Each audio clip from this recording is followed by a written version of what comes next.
दोस्तों, जय भीम, जय भारत, जय संविधान, जय जवान, जय किसान। दोस्तों, समय आ गया है हम सबको एक होने का, संविधान की रक्षा करने के लिए सड़क पर उतरने का, क्योंकि बाबा साहब ने ये संविधान बड़ी मुश्किलों से तैयार किया था और भारतीय जनता पार्टी और आरएसएस इस संविधान को बदलने के लिए इतनी आतुर दिखाई देती है, लेकिन जनता को मूर्ख बनाने के लिए इस तरह से चाल चलती है बीजेपी आरएसएस कि जनता को पता भी ना लग पाए और हमारा काम हो जाए। अरे मोदी जी, जनता बहुत खूब जानती है कि जनता की खुशहाली के लिए मोदी जी रोड़ा बन रहे हैं।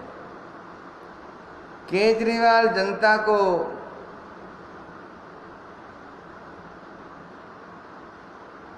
खुशियां देना चाहता है और देश का प्रधानमंत्री नरेंद्र मोदी जनता की खुशियों को तार तार करना चाहता है। मोदी जी जिस दिन इस देश की राजनीति से नरेंद्र मोदी संन्यास लेगा, उस दिन मैं इतने लड्डू मिठाई बांटूंगा तो न जाने कहां कहां तक खुशियां सारे देश में होंगी, क्योंकि ये एक आरएसएस का व्यक्ति देश का प्रधानमंत्री बन गया और देश का इसने बेड़ा गर्क कर दिया। दूसरी पार्टी कोई थोड़ा आगे बढ़ जाती है, जनता की खुशहाली के लिए काम करती है, तो इस नरेंद्र मोदी को वो रास नहीं आता। जिस तरह से हमारे दिल्ली के मुख्यमंत्री अरविंद केजरीवाल जी देश की जनता के लिए काम कर रहे हैं, तो वो कार्य प्रधानमंत्री नरेंद्र मोदी जी को रास नहीं आता। कहीं इस बीजेपी आरएसएस को कांग्रेस रास नहीं आ रही थी, अब केजरीवाल थोड़ा आगे बढ़ा है तो केजरीवाल रास नहीं आ रहा है। तो मेरे कहने का मतलब है ये आरएसएस और बीजेपी की साजिश संविधान बदलने की, कि लोकतंत्र को ख़त्म करना है किसी भी तरीके से, और आरएसएस का संविधान लागू किस तरह से होगा उसके यही रास्ते हैं। अरे मोदी जी, आपका पूरा प्रतिनिधिमंडल, आपके सारे नेता सुन लें ध्यान से और आरएसएस भी सुन ले, इस देश में विश्व युद्ध हो जाएगा। इस देश में ऐसा महायुद्ध होगा जिस दिन आप संविधान बदलने के लिए आरएसएस का संविधान लागू करेंगे, उस दिन या तो आरएसएस रहेगी देश में या भारत देश ही रहेगा। आरएसएस और बीजेपी को हम मिट्टी में मिला देंगे अगर भारत के संविधान को जरा सी भी आँच आई। मोदी जी, जब से तुम प्रधानमंत्री बने हो और पता लगा है देश को कि आप आरएसएस के व्यक्ति हैं, तभी से ही आप देश में खटक गए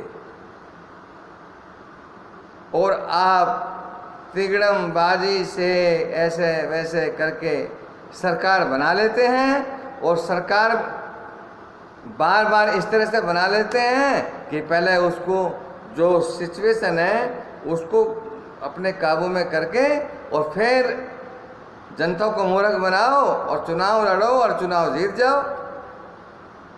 इस तरह का वातावरण मोदी जी हमेशा नहीं चला करता। जनता जान जाती है कि ये नरेंद्र मोदी किस तरह से चुनाव जीत रहा है। ये इसका क्या कारण है जो ये ईवीएम बंद नहीं होने दे रहा? ईवीएम में इसकी ऐसी क्या जड़ी बूटी पड़ी है जो ये ईवीएम ये बंद नहीं होने दे रहा, ये चोर बैठा दिया प्रधानमंत्री। इसको मैं जनता जनार्दन से निवेदन करता हूं कि इस चोर को जल्दी उतारो। इसने देश का बेड़ा गर्क कर दिया। ये देश के प्रधानमंत्री लायक नहीं है, ये देश के लिए खतरनाक साबित हुआ है। मैं आने वाले टाइम में देश की जनता से अनुरोध करता हूं कि ऐसे व्यक्ति को देश का प्रधानमंत्री बनने का कोई भी औचित्य नहीं है जो देश की खुशहाली के लिए रोड़ा बने। जहां जहां दूसरे राज्यों की पार्टियों की सरकारें होती हैं राज्यों में, वहां उसको ये वो पार्टियां दुश्मन नजर आती हैं। उन पार्टियों को उन प्रदेशों को ये कुछ देने के लिए तैयार नहीं होता है। ये केंद्र में क्या बैठा दिया, ये देश का दुश्मन हो गया है। दूसरी पार्टियों की सरकारें बन जाती हैं तो उन पार्टियों को उस प्रदेश को ये सबक सिखाने का काम करता है। हमें ऐसे प्रधानमंत्री की ज़रूरत नहीं है। ऐसे देश के जो एक वरिष्ठ कुर्सी पर बैठा है, ऐसे व्यक्ति की आवश्यकता नहीं है जो देश की खुशहाली के लिए, देश के राज्यों की खुशहाली के लिए रोड़ा बन के साबित हो जाए। मेरे दोस्तों, हम तो अपनी आवाज़ निकाल के समझा ही सकते हैं देश को। आगे आपकी इच्छा है कि ये दिल्ली में भी देख लिया, दिल्ली वालों के लिए क्या रोड़ा बन गया। संविधान ही बदलने की साजिश रच डाली, एमसीडी को एक करके और उसको अपने फेवर में कर दिया। ना कोई कहने वाला है, ना कोई सुनने वाला है, और जैसे मर्जी संविधान बदल लो। मैं आशा करता हूँ जो बुद्धिजीवी हाई कोर्ट और सुप्रीम कोर्ट में गए हैं और ऐसे जज से इसकी शिनाख्त कराएं कि ये एमसीडी के चुनाव किस तरह से कानून बदलकर उस प्रदेश को एमसीडी के चुनाव जीतकर अपने फेवर में करना चाहता है, सारे मलाई लूटना चाहता है। सरकार चाहे किसी की भी बने, सरकार मैं ही चलाऊंगा। तो मेरे दोस्तों, देश धीरे धीरे इसकी जो करामातें हैं देश जान रहा है और आने वाले टाइम में इसको मुंह की खानी पड़ेगी। और ऐसी मुंह की खानी पड़ेगी कि जब जनता दुखी हो तो बहुत कुछ हो चुकी है, लेकिन जब पूरा ही निचोड़ हो जाएगा बिल्कुल कतई, फैमिली की फैमिली, कहीं कोई कोरोना में मर गया, कोई नोटबंदी में मर गया, कोई कहीं में मर गया, ठीक है ना। इसने जनता को जितना तबाह इस नरेंद्र मोदी सरकार ने किया है, इतना किसी ने नहीं किया। देशवासियों, इतना किसी ने नहीं किया। आप इसको एक बार गद्दी से उतार कर देखो, किसी नए व्यक्ति को प्रधानमंत्री की कुर्सी पर बैठा कर देखो, आपको तुरंत ही मालूम हो जाएगा कि यही नरेंद्र मोदी अपने देश के लिए कांटा बन रहा था, तो ये देश आगे नहीं बढ़ रहा था। मेरे दोस्तों, देश के विकास के लिए नरेंद्र मोदी एक घातक व्यक्ति है। इस व्यक्ति को प्रधानमंत्री की कुर्सी से देश को उतार देना चाहिए, क्योंकि देश देख रहा है कि ये उन राज्यों के लिए क्या कर रहा है, क्या कांटा बन के साबित हो गया कि ये मतलब जो है उन राज्यों को कुछ राज्य मांगते हैं, अपनी जो कोष मांगते हैं उस कोष को देने के लिए भी ये तैयार नहीं होता। और जहाँ इसकी बीजेपी की सरकार है, उत्तर प्रदेश में बीजेपी की सरकार है, केंद्र में बीजेपी की सरकार है, खुला देता है बंदा, कोई दिक्कत नहीं है। और जहाँ दूसरे राज्यों की सरकारें हैं वहाँ इसकी फटने लगती है। मैं सीधा बोलता हूँ, हम तो मरने के लिए भी तैयार हैं और देश के लिए, भारत के संविधान के लिए, देश की रक्षा करने के लिए, भारत के संविधान की रक्षा करने के लिए हम मरने के लिए तैयार हैं। ठीक है जी। अगर देश के संविधान पर कोई रोड़ा अटकाने की कोशिश करता है या कुछ करने की कोशिश करता है, हम मरने के लिए तैयार हैं बाबा साहब के बनाए हुए संविधान के लिए। अपने समाज के लिए, अपने देश के लिए, लेकिन संविधान को किसी भी कीमत पर बदलने नहीं देंगे। हम मर जाएंगे, मिट जाएंगे, और चाहे हमारे कोई टुकड़े टुकड़े कर दे, हमारे मार दे बिल्कुल, लेकिन हम देश के संविधान की रक्षा करने के लिए जी जान एक कर देंगे देश के लिए। और आने वाले टाइम में देश विचार करेगा कि कभी भी ऐसे लोगों को सत्ता नहीं सौंपनी चाहिए जो देश के लिए आज घातक सिद्ध हो रहे हैं। मेरे दोस्तों, आपको सोचने का समय आ गया है। मैं अपने विचार कई बार कह चुका हूँ, लेकिन क्या करूँ, बाबा साहब दिल में बसे हैं, बाबा साहब का संविधान दिल में बसा है, बाबा साहब की मेहनत दिल में बसी है। उनके बीच में अगर कोई रोड़ा बन के आता है तो हम पे रहा नहीं जाता मेरे दोस्तों। वैसे ये कहते हैं कि हम तो बाबा साहब के सिद्धांतों पर चल रहे हैं, हम तो बाबा साहब के विचारों पे ही चल रहे हैं। कहाँ चल रहे हो मोदी जी आप बाबा साहब के विचारों पर? आप दूसरे राज्यों के लिए रोड़ा क्यों बन रहे हो? उनको जो कोष चाहिए दीजिए, जैसे आप उत्तर प्रदेश में दे रहे हो, दिल्ली को भी दीजिए और पंजाब को भी दीजिए। नहीं तो जनता जान गई है कि आप किस तरह के प्रधानमंत्री निकले। अगर आपका रवैया इसी तरह से रहा तो देश आपको माफ़ नहीं करेगा। धीरे धीरे 10, 15, 20 साल में आपकी नैया, आपकी पार्टी की नैया उसी तरह से हो जाएगी जिस तरह से आज कांग्रेस की है। आप कांग्रेस को कोस रहे हो, लेकिन मैं कहता हूँ जिस तरह से कांग्रेस की हालत हुई है उसी तरह से एक दिन आपकी पार्टी की भी हो जाएगी, ये मैं दावा के साथ कहता हूँ।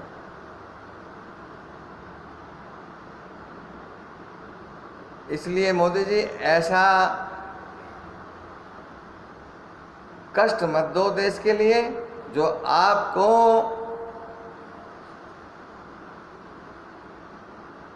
रोटी खाता, सोता, उठता, बैठता आपको कोसे। ऐसे काम मत करो जो आपको कोसे। यही बात कहने के लिए आया हूँ मेरे दोस्तों कि अभी भी समय है, संभल जाओ और ऐसे लोगों को सत्ता से उतारो जो देश के लिए आज घातक सिद्ध हो रहे हैं। अरे बदल के तो देखो, आपकी खुशहाली के लिए, अपनी खुशहाली के लिए, अपने परिवार की खुशहाली के लिए, अपने देश की खुशहाली के लिए, बाबा साहब की मेहनत से संविधान जो बनाया है, अपने संविधान को बचाने के लिए, ऐसी शक्तियों से बचाने के लिए जो आज हमारे भारत के संविधान पे ही एक कष्ट साबित हो रही है। मेरे दोस्तों, हम अपने विचार प्रकट करने के लिए, जो बाबा साहब के संविधान की रक्षा करने के लिए जो भी हमारे दिल में होगा हम बोलेंगे और करेंगे देश के लिए। बाबा साहब का संविधान जाने नहीं देंगे किसी भी कीमत पर। मैं ही नहीं हूँ, और हमारे बहुजन साथी हैं, मुस्लिम साथी हैं, और पूरा देश है बाबा साहब के बनाए हुए संविधान की रक्षा करने के लिए। ऐसी शक्तियों को, ऐसी नकारात्मक शक्तियों को एक दिन मिट्टी में मिला देंगे। जैसे कांग्रेस की हालत हुई है ना, ऐसी ही इस पार्टी की भी होगी। कुछ वक्त लगेगा, इस पार्टी की भी होगी, और ईवीएम भी बंद होंगी। जिस दिन ये ईवीएम बंद हो जाएगी उसी दिन से इस पार्टी की हालत भी खस्ता होनी शुरू हो जाएगी। तो मेरे दोस्तों, एक मीडिया है, मीडिया इसकी नहीं है, मीडिया उसकी है जो ये बड़े बड़े पूंजीपतियों को, धन्ना सेठों की रक्षा करता है। मोदी सरकार उनकी है मीडिया। जब मीडिया को वो पाल रहे हैं, बड़ी बड़ी पूंजीपति लोग, मीडिया उनकी हो गई, ठीक है ना। जब मीडिया उनकी हो गई तो सरकार किसके लिए काम कर रही है?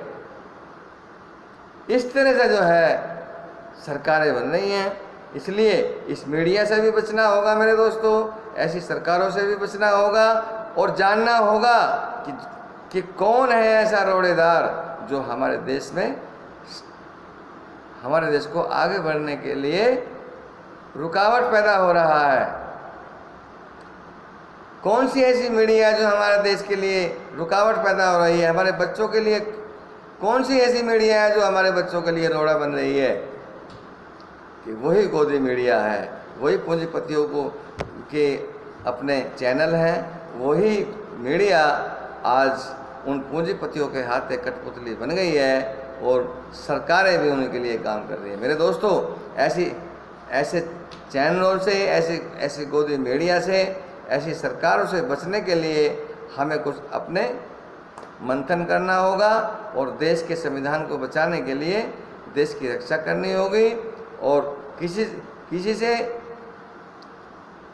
कुछ कानून के द्वारा, कानून का राज अपने आपके पास एक वोट का अधिकार दिया है बाबा साहब ने, वो इसलिए दिया है कि देश की रक्षा करने के लिए वोट का अधिकार सबको दिया है बाबा साहब ने।